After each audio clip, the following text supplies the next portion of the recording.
The Owen James Report is brought to you by This program is brought to you by the Grace Kennedy Group. We choose to care.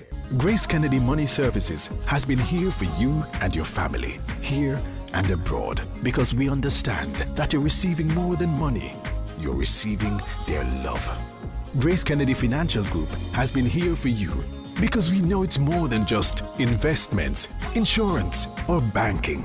It's about security and creating a path to realizing your dreams. For 90 years, honesty, integrity, and trust. The Grace Kennedy Group, we choose to care.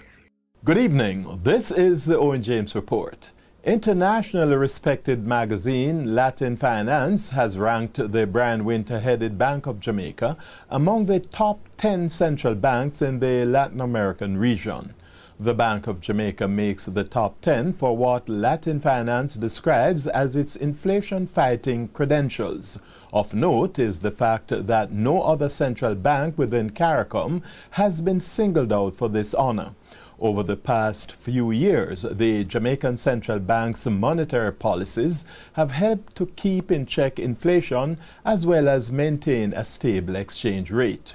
Now, while Jamaica ranked 10th among Latin Finance's regional central banks, Colombia's central bank ranks number 1 for hitting its inflation target for the third consecutive year. Its governor, Jose Dario Uribe, stands out for having opted to raise rates by a full 2.25% to 5.25% in the year to February 2012. Now, Latin Finance points at the delicate balancing act regional central bankers have had to face, standing ready to support their economies if adverse global shocks arise, while attempting to ensure that monetary policy keeps inflation expectations in check. News on the market now, and losses by the big two banking groups triggered declines in the stock market indices today. The market was characterized by heavy trading in DNG, which accounted for 83% of the 9.3 million shares traded. 25 stocks traded, with 10 advancing, 8 declining, and 7 holding firm.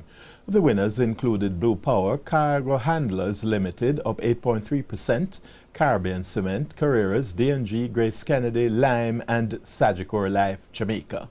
The losers included Jamaica Broilers, JMMB, NCB, Panjam Investment Trust, Pulse Investments, Scotia Group, and Scotia Investments. Newly listed entertainment company KLE traded firm at $4, with investors taking up over 171,000 units. On the foreign exchange market, the Jamaican dollar strengthened against the 3 regularly traded foreign currencies today.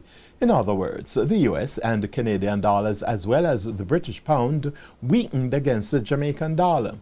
The benchmark American dollar lost 4 Jamaican cents to close at an average selling rate of $90.99, whilst the Canadian dollar declined by $1.39 Jamaican, closing at $90.69.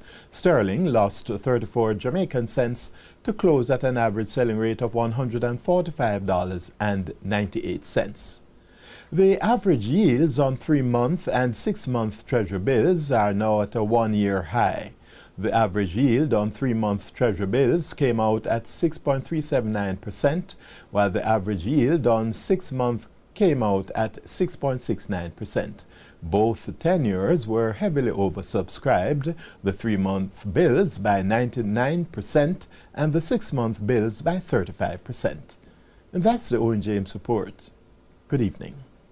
The Owen James Report was brought to you by This program was brought to you by the Grace Kennedy Group. We choose to care.